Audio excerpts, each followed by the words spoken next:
Srimad Bhagavatam, Canto 3, Chapter 25, Text number 19, Translation and Commentary by His Divine Grace, Srila A.C. Bhaktivedanta Swami Prabhupada, Founder Acharya of ISKCON.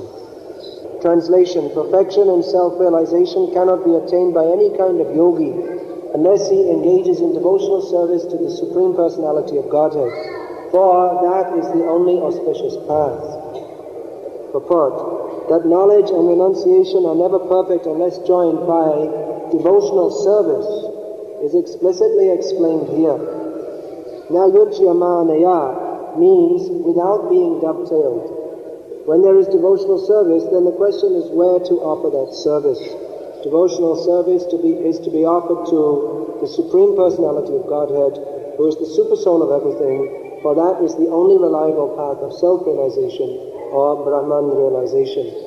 The word Brahma Siddhaye means to understand oneself to be Brahman. The Vedic words are Aham Brahmasmi. Brahma Siddhi means that one should know that he is not matter, he is pure soul. There are different kinds of yogis, but every yogi is supposed to engage in self-realization or Brahman realization. It is clearly stated here that unless one is fully engaged in the devotional service of the Supreme Personality of Godhead, one cannot have easy approach to the path of Brahma Siddhi. In the beginning of the second chapter of Srimad Bhagavatam, it is stated that when one engages himself in the devotional service of Vasudeva, spiritual knowledge and renunciation of the material world automatically become manifest. Thus, a devotee does not have to try separately for renunciation or knowledge. Devotional service itself is so powerful that by one's service attitude everything is revealed. It is stated here, Shiva Pantaha, this is the only auspicious path for self-realization. The path of devotional service is the most confidential means for attaining Brahman realization. That perfection in Brahman realization is attained through the auspicious path of devotional service. That perfection in Brahman realization is attained through the auspicious path of devotional service indicates that the so-called Brahman realization or realization of the Brahma Jyoti effulgence is not Brahma Siddhi.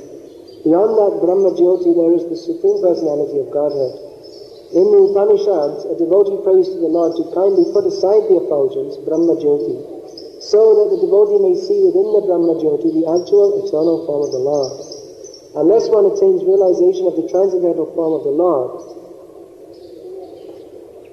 there is no question of bhakti.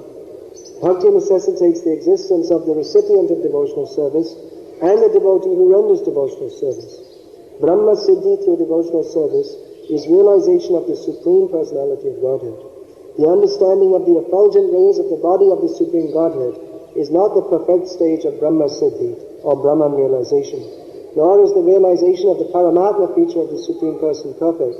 For Bhagavan, the Supreme Personality of Godhead, is Akhilatma. He is the Super Soul. One who realizes the Supreme Personality realizes the other features, namely the Paramatma feature and the Brahman feature, and that total realization is Brahma Siddhi. Nayujyamanaya bhaktya bhagavatya kilatmani sadrishosti shiva pantha yoginam Brahma Siddhiye. Perfection in self-realization cannot be attained by any kind of yogi unless he engages in devotional service to the Supreme Personality of Godhead, for that is the only auspicious path. Om Jnanatimirandhasya Jnananjana Shalakaya Chakshurunmilitam Yena Tasmai Shri Gurave Namaha. This chapter is titled The Glories of Devotional Service. In this chapter, Lord Kapila Dev is explaining why devotional service is the only auspicious path for all living beings. Even the other Vedic paths, such as Jnana, Karma and Yoga, they may also be within the purview of Vedic knowledge, Vedic activities, but they do not give the ultimate perfection of life, because the ultimate perfection of life is Bhaktya Bhagavatya Kilatmani, to offer devotional service to the Supreme Personality of Godhead, who is the Super Soul within everyone's heart. So even the yogis, their idea, Brahma Siddhi, will merge their idea of the ultimate spiritual truth is to perceive the super soul and merge into his existence. But higher stage than that is being indicated here, is that the super soul is more complete feature to be understood, even higher than understanding of the Supreme Lord as the super soul, is to understand him as the Supreme Personality of Godhead and to offer devotional service unto him. So this is stated throughout the Vedic literatures. It is summarized here in this chapter in very simple language. Srila Prabhupada, he opened up his Bhakti Rasamrita Sindhu, Nectar of Devotion, after examining all the Vedic literatures. Nana Shastra Vicharanaika Nipuno Sadharma Samsthapako. After analyzing all the Vedic literatures with the aim of establishing Sadharma, what is the actual path of religion, he came to the conclusion, the same conclusion that Lord Brahma had come to. Lord Brahma, he studied all the Vedic literatures 3 times, which none of us could do even in a lifetime. To study all the Vedic literatures would take so much time, and even to understand that Brahma, because he has special intelligence, he is so much more intelligent. Not only intelligent for studying ABC, but realized transcendental intelligence. He studied all the Vedic literatures and came to the positive conclusion that is again stated here by Kapila Dev, and is again stated by Rupa Goswami Prabhupada, and was again and again and again and again spoken to us by Srila Prabhupada, that devotional service to the Supreme Personality of Godhead, who is Krishna, none other than Krishna, that is the only auspicious path. And everything outside of this is nonsense, as the Supreme Lord himself told Brahma. In 4 verses, he gave Lord Brahma the whole Vedic knowledge. So, just to distinguish what is correct from what is not correct, he spoke this famous verse, Vitirtam yat pratiyeta, na pratiyeta chatmani, which more or less means, not more or less, straightforwardly means, that anything that is conceived outside of a relationship with Krishna, if anyone is thinking of anything outside of knowledge of Krishna, that is wrong concept. It has no basis in reality. Not that everything is non-existent, but if we perceive anything outside of its relationship with Krishna, then that is called Maya or illusion. That is described by Lord Chaitanya Mahaprabhu, how the pure devotee sees, Dharva Jangam Dake Nadake Tal Murte Savatra Svurive Hoitar Ishtadeva Murti, that a pure devotee, he sees as we see. He sees trees, houses, cars, airplanes, rivers, so many different things, but he sees everything, that in everything is Krishna. Once a devotee asked Prabhupada, because of course in those early days of our movement,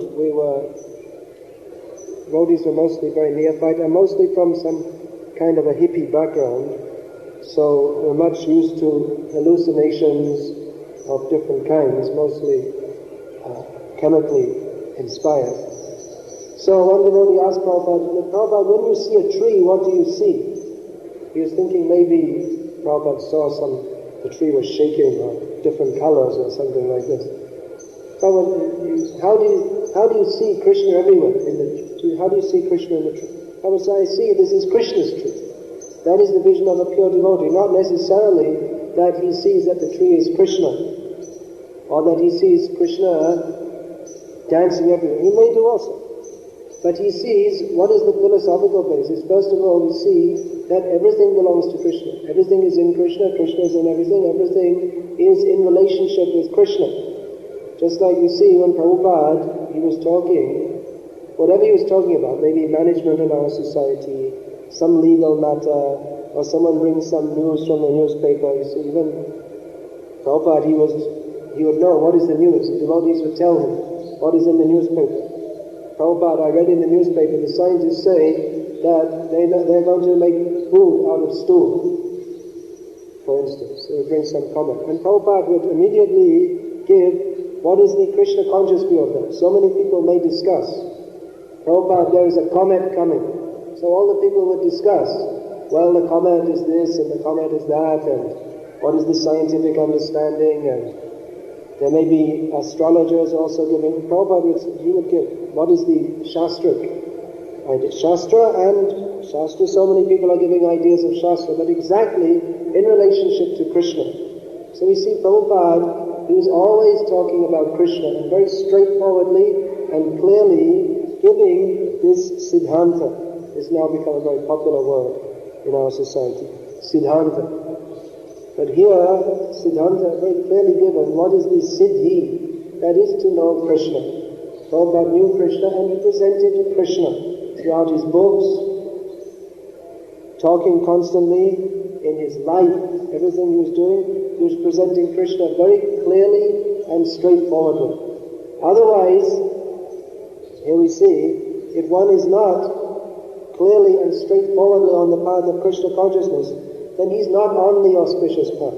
He may be following the path of the yogis for the sake of getting Brahma Siddhi, but he doesn't clearly know what Brahma Siddhi is. He thinks Brahma Siddhi means simply to merge into some light.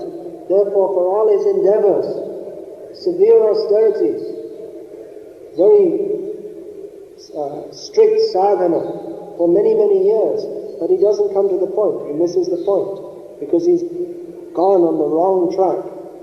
Spiritual life he's realizing that this material world, there's nothing to be gained, there's nothing good from sense gratification. Let me take to self-realization. Let me follow what is stated in the Vedas. Let me accept a guru. Let me perform austerities. He may even be aiming to meditate. He may even be meditating on the Supreme Personality of Godhead. But because he hasn't come to this point of Bhaktya Bhagavati, because he hasn't come to this point of understanding that the only auspicious path, Shriyashatim Bhakti Mudasyate Vibho, Kashanti Yekevala, what is that? Kashanti Yekevala, what is it? Prabhupada, you know all the verses. Kashanti Yekevala Bodhisiddhye. One who is performing the yogic austerities or trying to follow the path of Gyan, without coming to the point of bhakti, the Bhagavatam against it, is just like someone who, he's doing everything nicely, husking rice. He's got the rice husker, he's working hard, husking the rice, but the only thing is the rice is already husked. There's nothing there, there's no substance. He's doing everything nicely, he's following the directions, what to do, working hard, but just one little mistake he made is that the rice is already husked, so there's nothing to be gained from that. So in the same way, the yogis, they can follow so many different Vedic paths, this, that, and the other, following Vedic injunction, but because they miss the point that everything is to be offered to Krishna, the Supreme Personality of Godhead, in devotional service, therefore for all their endeavors, they don't actually get the point. The real point of life is to understand Krishna, to surrender to Krishna in devotional service. People, generally they eulogize such yogis, that he is such an austere person. Among yogis it is a prestige, status symbol. Who's got a long beard, jata, this long beard. If it comes down to the ground, it means he is a very great yogi, because he grew his beard for so many years. And you can't grow your beard down to the ground unless you live a long time, and you can't live a long time unless you control your breathing. So, it means if your beard is down to the ground, you may be 300, 400 years old. So that's very great yogi. You see at Kumbh Mela, some of these yogis, they actually have beards which come at least around to their knees, and their hair at the back. And they usually put it up like this. It makes like a big beehive on their head. But if they let it down, just to show, just see, they'll be standing next to another yogi. Just like the hippies they used to do. Who's got the long hair? I've been a hippie for 10 years, so my hair is really long. Well, I've been a yogi for 300 years, so my hair is really long. So the people, they eulogize, oh, what a great yogi. What a wonderful personality. But for all that he's doing, at some point he will die. And then he will go, who knows where, probably up somewhere, no doubt, elevated person. But he's not going to go up through the universe and to the lotus feet of Krishna, because he hasn't developed such a desire. In other words, he wasted his time. He spent such a long time growing his beard, but it's all a waste of time. because when he dies, his beard won't go with him. His yogic austerity, that may give him a kick up to Mahaloka, Janaloka, Satyaloka, maybe Swargaloka, but it doesn't bring him to the ultimate goal of life. Whereas the devotees, what are they doing? What are our devotees doing? Chanting Hare Krishna. You see here in Mayapur festival, it's very nice. It's just like we can imagine in future. You want to make the whole world Krishna conscious. So here in Mayapur, you see in the evening the temple, there's big kirtan going on. Somewhere else there's a darshan class going on. Somewhere else in the room, a group of devotees are singing some bhajans. So everyone is engaged in hearing and chanting about Krishna. The yogis, they're up in the Himalayas. They're not hearing and chanting about Krishna. They're drilling the respiration in the terms of Bhaktisiddhanta Saraswati Thakur. Dry life, no happiness. But they're thinking that by this austerity, I will get the result, I will become realized. But Prabhupada told that one day on Sankirtan, one day to go distributing his books, that is worth thousands and thousands of years of austerities of the yogis. Or more. Actually, it's worth more. Because the yogis, for all their austerities, they'll never come to the point of understanding Krishna. And someone who simply goes out and gives someone, here, please take this book about Krishna, then he makes so much spiritual advancement. He's on the unlimited path. He's on the path which, you see, the yogis, what they do, it all adds up. They get some yogic advancement. So they increase their gyan. They increase their vairagya, their knowledge and austerity. But that is still within the limited sphere of this universe. It doesn't go to the point of understanding Krishna. It's the whole quality of it is, even though the intensity of it may be very great, but the quality is such, the quality of their activity is such that one drop of devotional service is worth millions and millions of years of the yogis' austerities. Poor yogis. How they waste their time. They waste their time also, not only are they performing austerities with no tangible result, but they don't even make any real spiritual advancement because the tendency is there to become proud. That pride, that completely blocks any advancement in Krishna consciousness. If one is proud, he cannot begin to advance in Krishna consciousness. Therefore, Ramananda Rai, he quoted this verse that Chaitanya Mahaprabhu appreciated from Lord Brahma's prayers. Jnane prayasam udapasya namanta eva. If one wants to begin his spiritual life, the first thing he has to do is realize that by my own mental endeavors, yogic endeavors, whatever, I can't make any advancement. Therefore, simply become humble. Stane stita, the next line is, Jivanti sanmukharitam bhavadiya varitam. Jai Shri Shri Radha Madhava.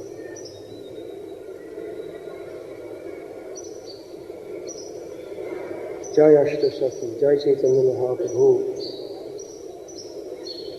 So all the endeavors of the yogis that they are making,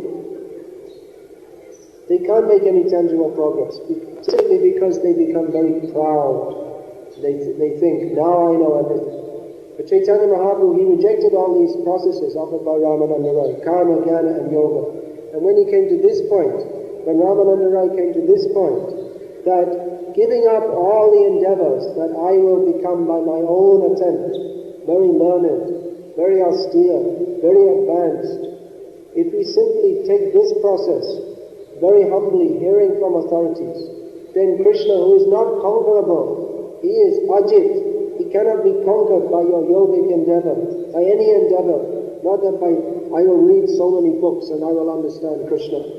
I will fast, severe fasting, then I will understand God.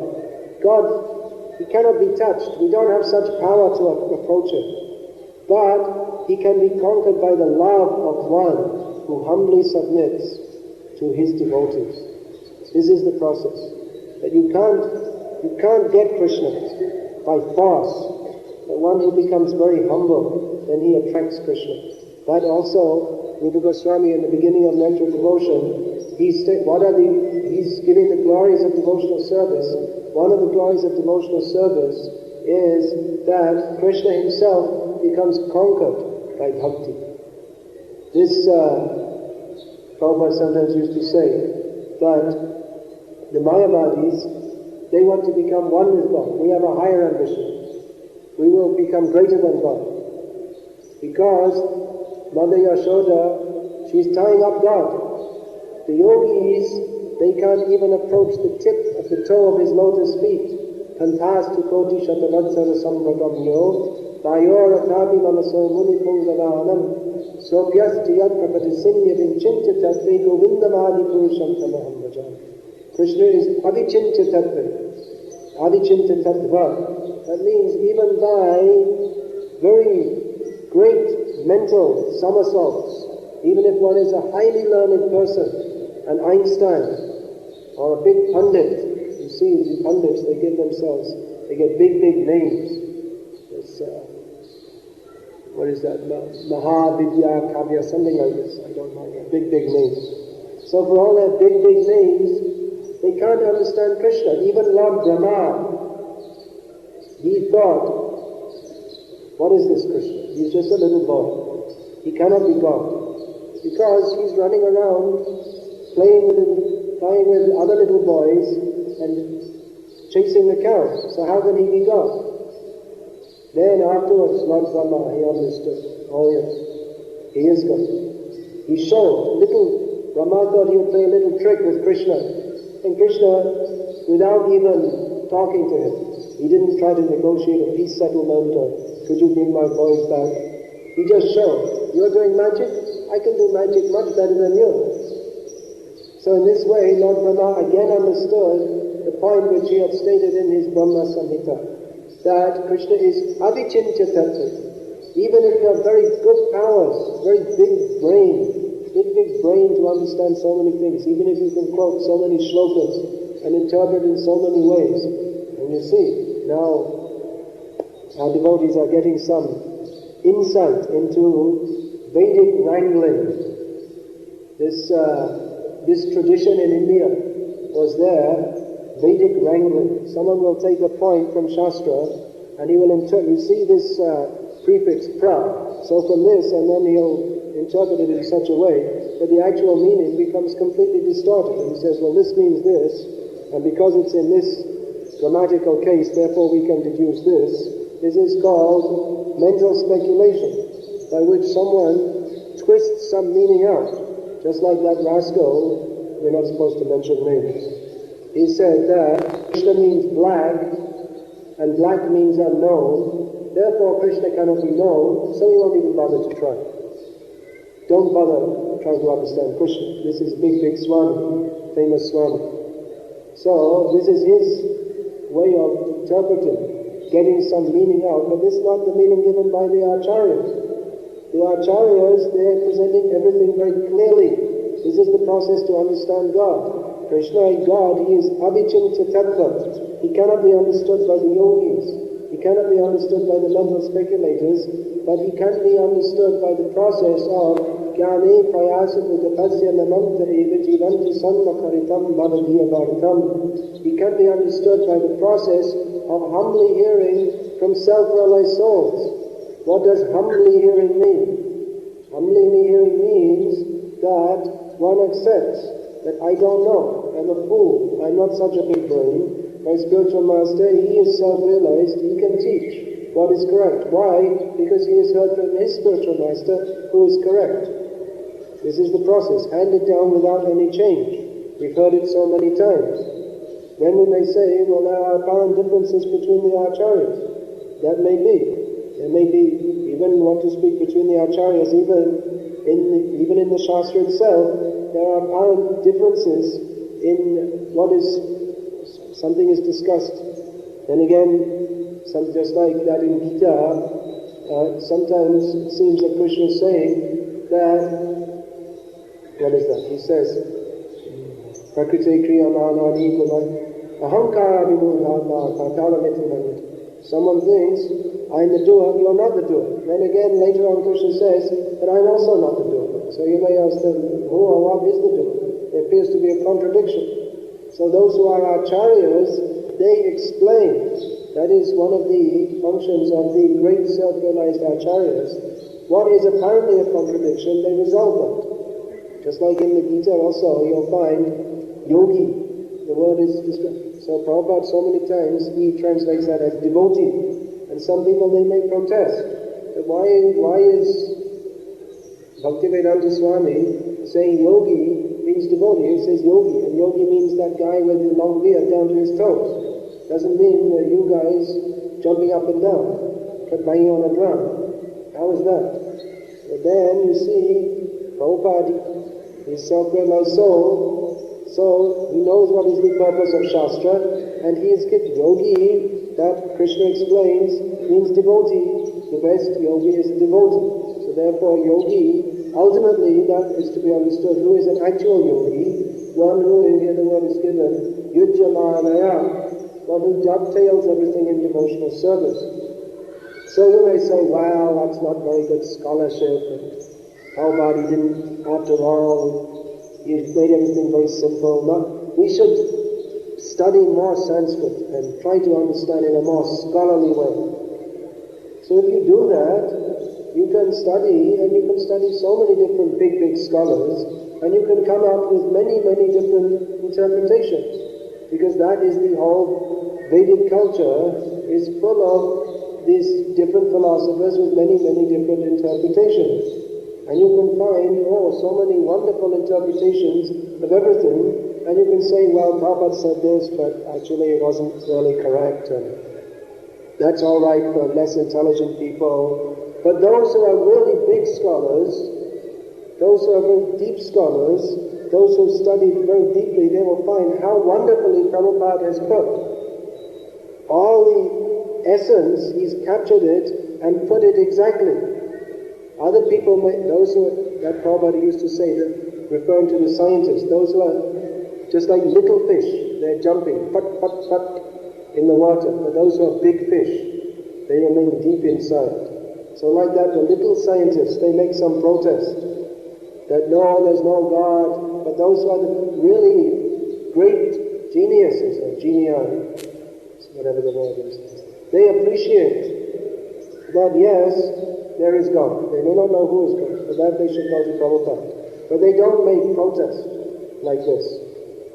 So in the same way, who are actually very great scholars, who have studied very deeply, they are astonished how Prabhupada has given the Vedic conclusion, which is very difficult to understand, even for great yogis and jnanis, how he has presented that in such a straightforward, clear way that he has taken all the different points of Vedic philosophy and captured it in a nutshell and told very clearly, straightforwardly, Krishna is the Supreme Personality of Godhead, we are all his servants, and devotional service to Krishna is the only auspicious path.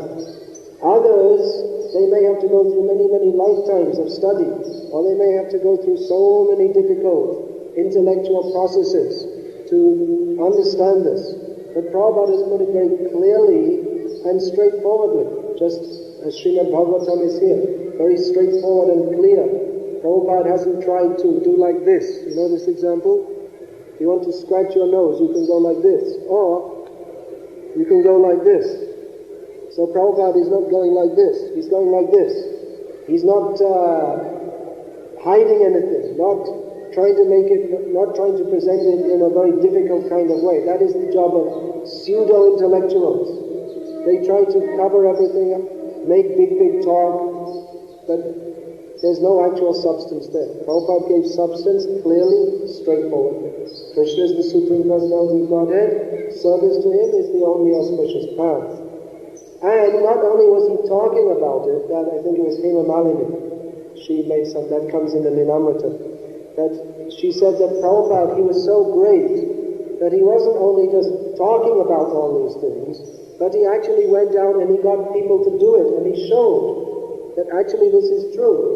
Prabhupada didn't just say that if you chant Hare Krishna you'll be happy, but he went all over the world and he got millions of people to chant Hare Krishna, and they factually experienced how they became happy. And what kind of happiness? Not some useless happiness like dancing in a disco club, that you may think that these people, they're young, they have very healthy bodies, therefore to let out their energy, they're chanting Hare Krishna and jumping up and down. So they're feeling some pleasure from that, but that is not the fact. The fact is that chanting Hare Krishna and dancing, that is the topmost religious path. That the followers of Shankaracharya, that Prakashananda Saraswati in Varanasi, he couldn't understand.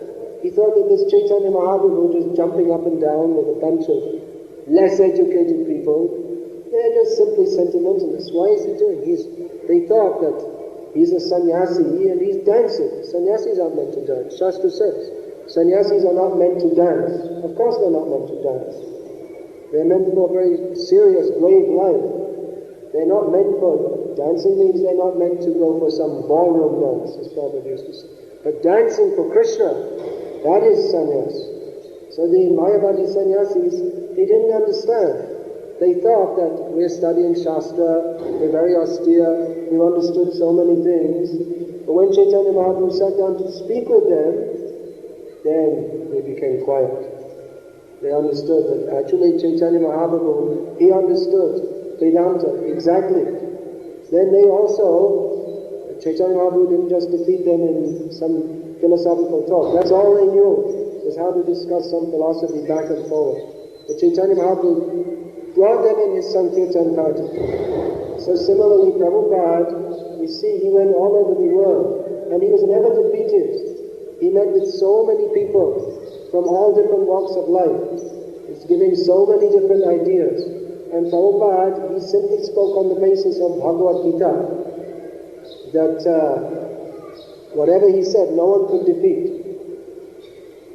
One time, I remember reading this one Indian, he was a doctor, he was in Scandinavia, came to meet Prabhupada. He said, what is the proof that reincarnation, that the soul, when it leaves the body, that when we die we go to another body? Prabhupada said, Krishna says in the Bhagavad Gita, that is the proof.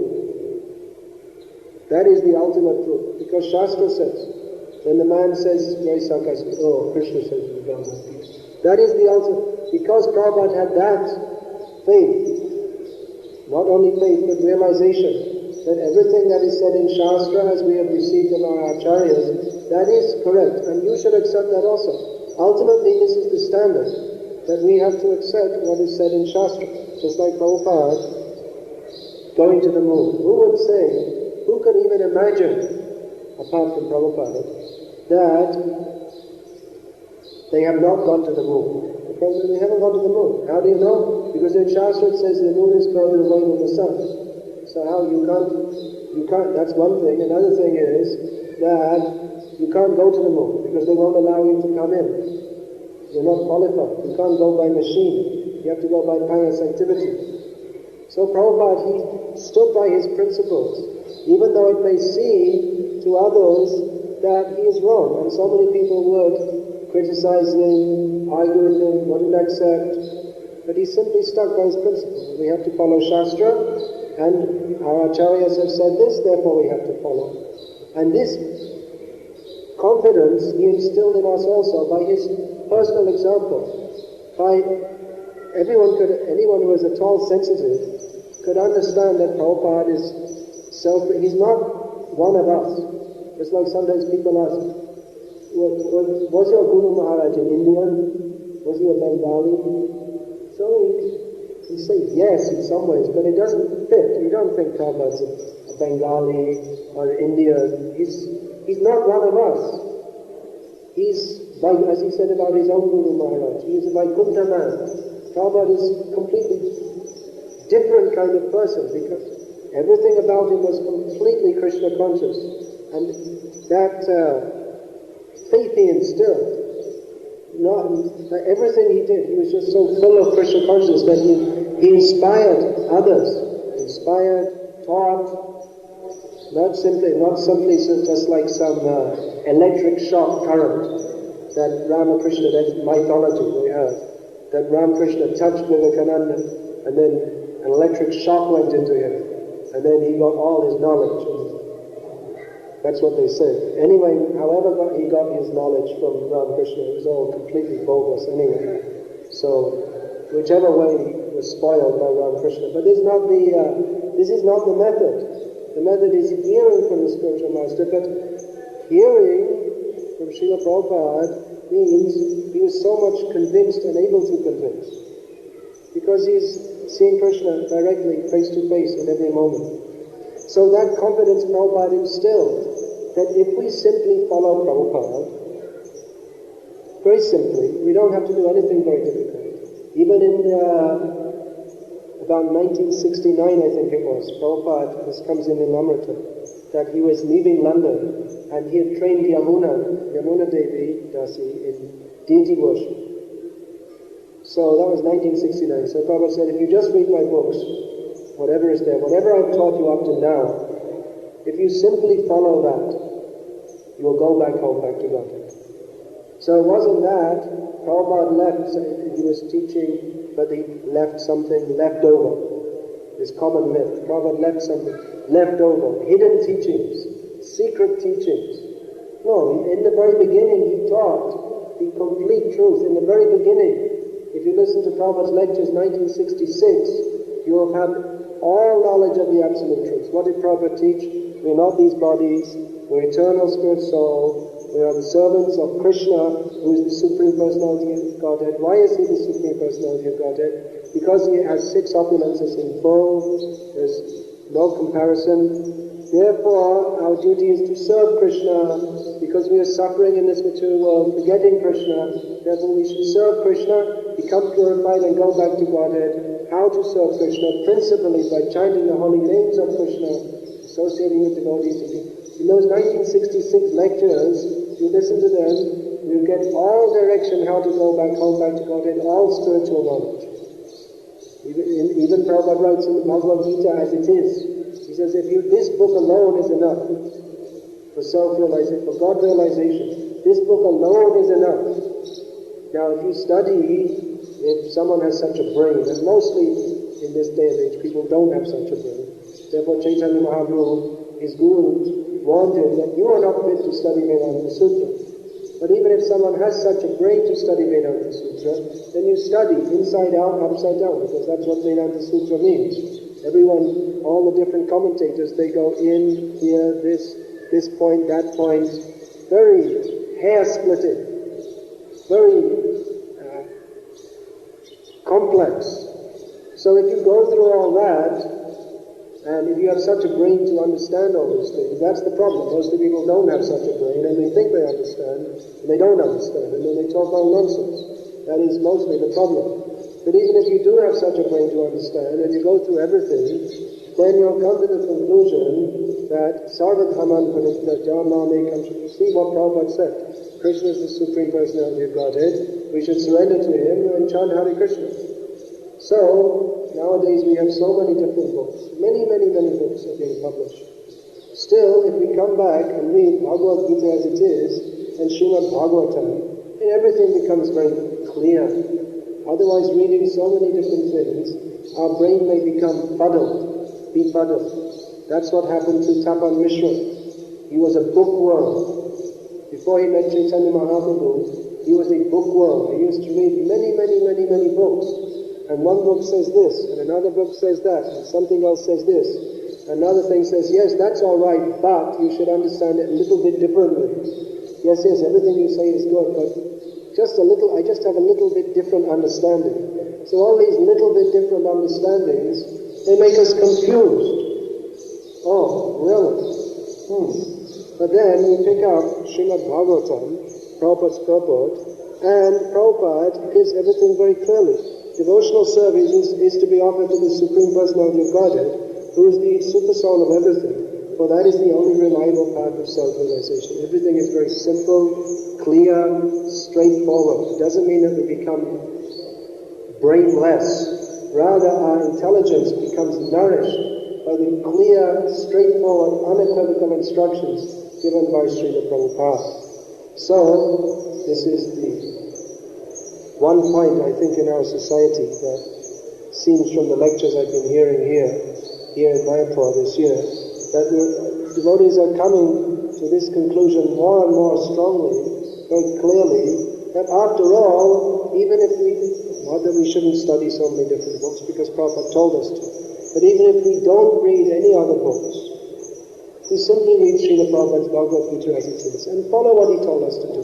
Rise early in the morning, go to Mangal Arati, chant 16 rounds attentively, associate with the devotees, engage in devotional service within this Krishna conscious movement, then our whole life will be perfect. Everything will be complete. And others, they may bring out so many books and write so many different theories about this and that and the other. And because that is part of the philosophical process, others may again write other books, which someone writes a book which no one can understand, saying such and such a point, and people think, oh, that's wonderful, because I couldn't understand it. It must be very intelligent. So then someone else brings out a book to refute that, which is also so deep that you can't understand it. But anyway, they're establishing the point that whatever Prabhupada said is very straightforward and clear. So that will go on. There will be intellectual wrangling. Not that that's bad intellectual wrangling, that should be ultimately to establish the point, Krishna is the Supreme Personality of Godhead and we should all surrender to Him. But it's not meant for all of us to spend all our time of life simply wrangling on tiny this point, that point, another point. Rather, we should understand the clear point, straightforward point, most important point, is that we're all supposed to surrender to Krishna, who is the Supreme Personality of Godhead, and engage in His devotional service by hearing about Krishna, chanting His holy names, remembering His lotus feet, engaging in deity worship, taking prasad, and all these processes. This is the auspicious path for everybody. Hare Krishna. Is there any question or comment?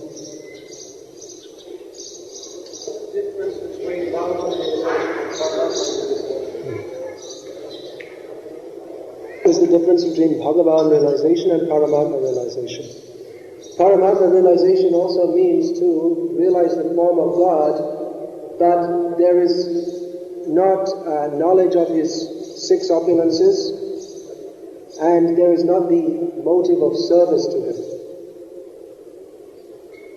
The yogis, they usually make the mistake, Prabhupada explains, of thinking, they see the form of God and then they think, Soham, I'm He. Any other questions? The question that comes up sometimes, here we have Himalayas. He is speaking about the glories of devotional service. And then he's going to go and he's going to talk about pranayama, he's going to talk about meditation, and it seems to be ultimately going to come back to the same point. But it seems like a detour. Why does he go through all of that explanation? Here we have Kapila Dev speaking about the glories of devotional service. Then he'll go on to the yoga process of pranayama, so many different things, and then again he'll come back to devotional service. So why does he make a detour? Why does he explain these things at all?